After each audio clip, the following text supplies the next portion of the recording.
Today, I, Prachi Tandon, along with my friend Mr. Divya Pratap Singh Parmar, will be elaborating on the connection between the Indian Evidence Act and the movie named No One Killed Jessica, that is, based on the murder case of Miss Jessica Lal that happened in the year 1999.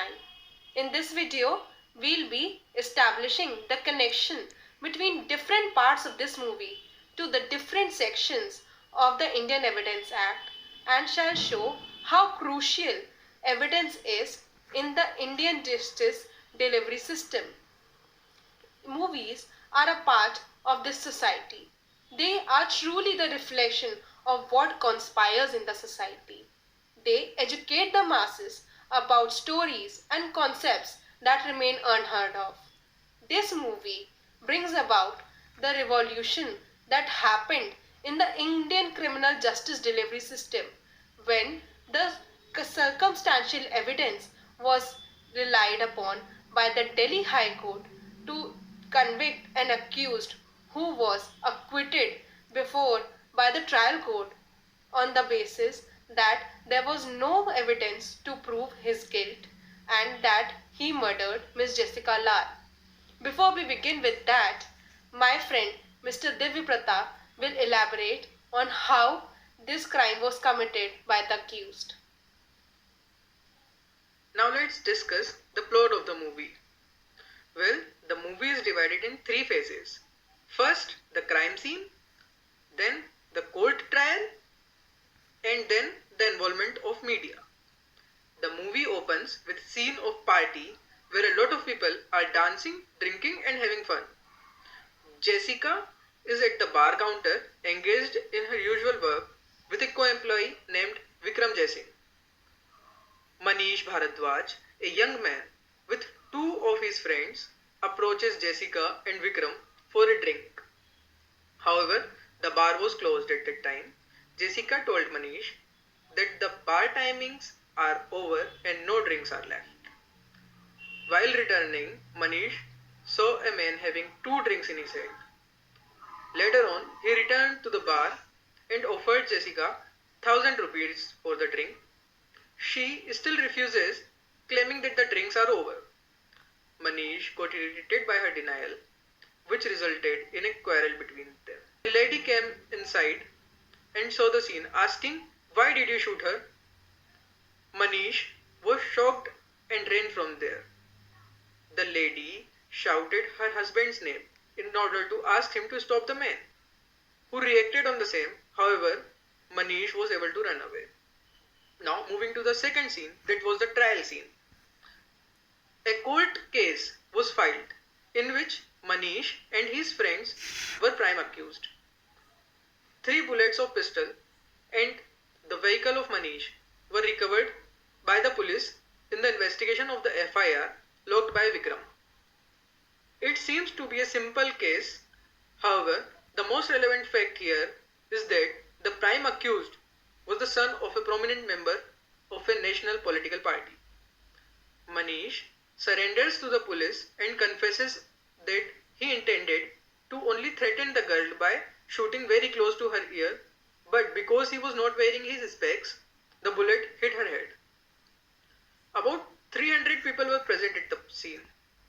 The police tried to interrogate the people and most of them, not most of them, 293 of them denied their presence at the time, claiming that they returned home at 12 am and the murder happened after that. Sabrina, who is Jessica's sister, tries to convince the remaining witnesses to speak the truth. In the court, every single witness becomes hostile. Unfortunately, the court decides to acquit the accused persons on the basis of lack of evidences. Now, if we move to the media trial part, it is a small part that a journalist, Meera, reads the news with the headline, "No one killed Jessica." She was very upset and decided to help them to get justice through the media support. She revealed various evidences and information to the public, which led to protest and public outrage, which forced the courts to take action and put the case on fast track. The movie then ends at a positive note that the High Court convicts the accused and the family of the victim gets justice. This is the plot of the movie. Now let's discuss the other part. I hope the plot of the movie was understood by everyone. If you have watched this movie or if you have understood the plot stated above, the next part is going to be very interesting for you as we'll be analyzing different sections of this movie with the different sections of the Indian Evidence Act. We'll be comparing the sections provided under the Indian Evidence Act with the one that have been shown in this movie, including the exciting trial. So, first thing first, let's look for the facts. Manish wanted a drink. He asked for it and was denied. He saw a girl getting drink just before him and a man having two drinks in his hand. He went to Jessica for the drink again, but here, in this situation, the doctrine of res geste is applicable as a chain of event is being formed. The whole series of event is the same transaction as per this, as it shows previous gestures, anger of Manish on Jessica for not giving him a drink. This transaction is relevant as per section 6 of Evidence Act, which says that the facts which are connected with the fact and issue is to form a part of the same transaction are relevant. The fact and issue in our case is that Manish killed Jessica. Fact that Jessica kept on denying for the drink on gunpoint and then was shot shows the cause and effect relationship. This relationship is termed relevant under section 7. Jessica's response and denial to give the drink brings the cause and the shot was its effect. Asking on gunpoint implies that if he does not get the drink, he'll shoot. Further, this also shows the motive by conduct as per section 8 of the Evidence Act. Manish ran away from the scene, which also holds its relevance under section 8 of the Evidence Act. Moving to the next scene. In this scene, we saw Manish confessing what he did to the police officer in charge, who also recorded it. But the same cannot be used in the court because under section 25 of the Evidence Act, it is said that confessions made to the police officer cannot be proved against the accused. सिर्फ 7 लोग, बाकी कोई नहीं था वहां। मजाक कर रहे हैं? मजाक ही है। नफरत हो गई है मुझे तुम्हारे हाई सोसाइटी के लोगों से। पूछ पूछ कर थक गया मैं लोगों से कि क्या आप उस रात के रोज में थे? मैं तो 12 बजे निकल गया था सर, मेरी वाइफ का बर्थडे था। अंकल मैं तो 12 बजे ही निकल गई थी, मेरे एग्जाम्स चल रहे हैं। In this scene, we can see that the police officer is investigating the people who were present at the time Jessica was murdered. This attracts section 118 of the Indian Evidence Act, which tells us that any person can be a witness to a case and is competent to testify if the court deems it fit. In this particular case, all these 300 people were present when the incident occurred. They had seen how the events had transpired. 2 लोगों ने गोली चलाई, 2 अलग-अलग पिस्तौल से गोली चली। To prove this, जनाब, मैं फोरेंसिक एक्सपर्ट कुलदीप सिंह को बुलाने चाहूंगा। सर, जो 2 खाली कारतूस हमारे पास पुलिस ने भेजे, वो अलग-अलग पिस्तौल से चले। Before and after the murder. In fact, some had even seen the accused shooting the deceased. Hence, their testimony gains relevancy in this case. In this scene, section 45 of the Indian Evidence Act is attracted. How? I'll tell you.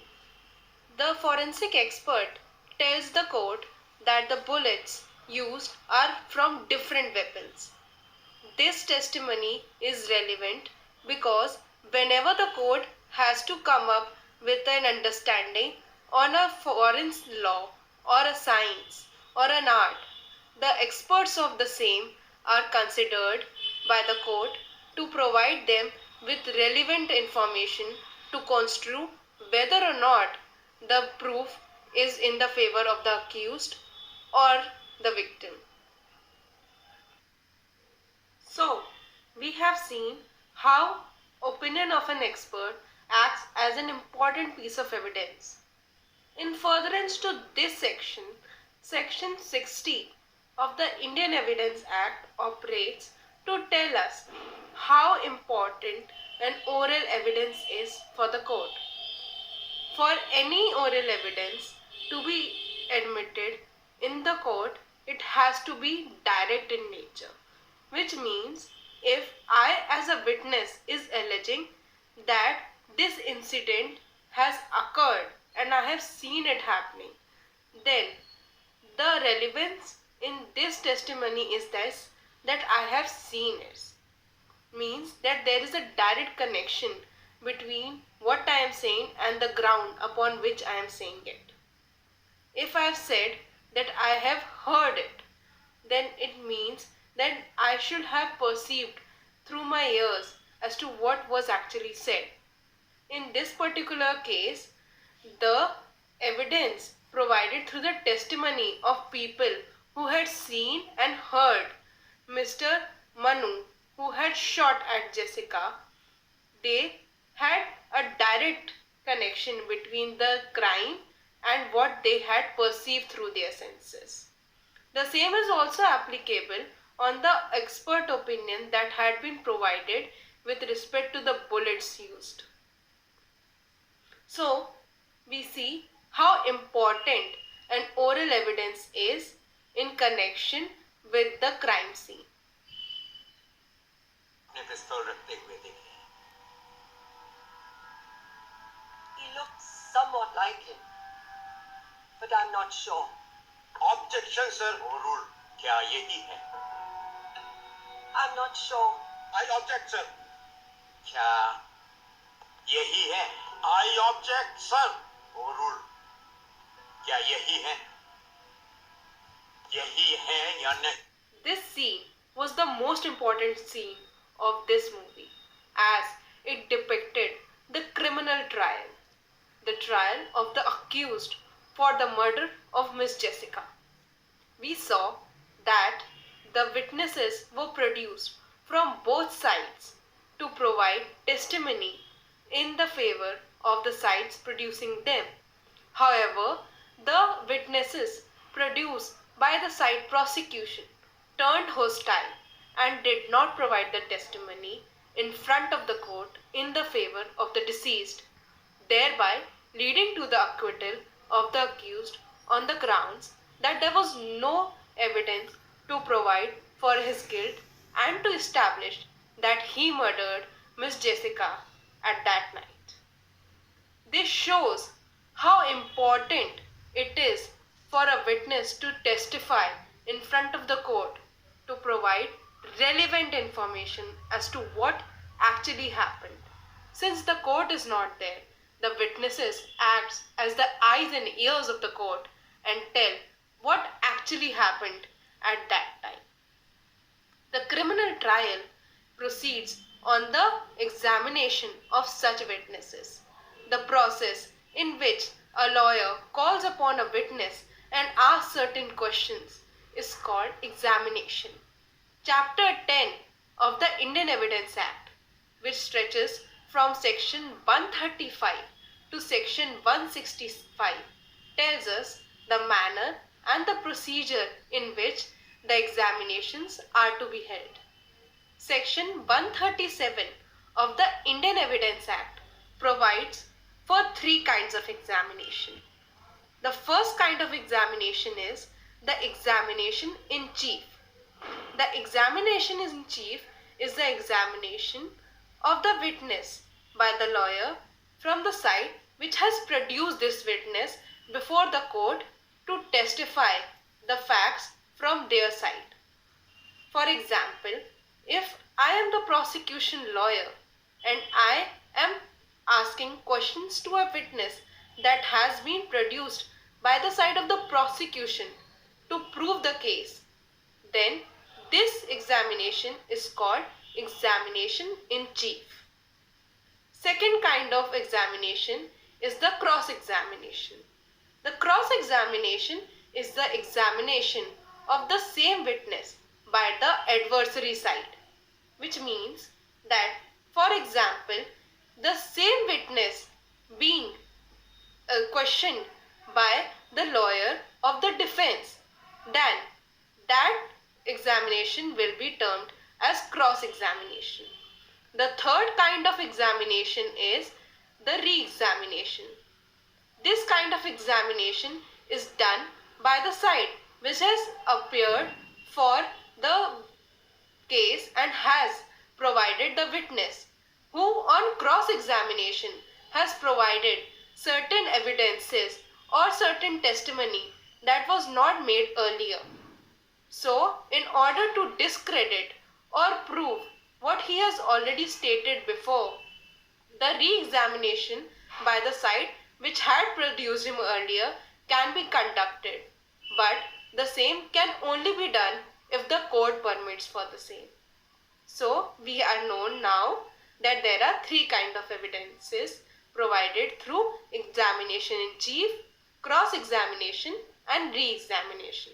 Section 138 of the Indian Evidence Act provides for the sequence in which this examination is conducted, which means that first we saw that examination in chief will be conducted, which means the side which has produced this witness will be conducting the examination. Then the cross-examination will be conducted by the other side, and then if there arises a need, a re-examination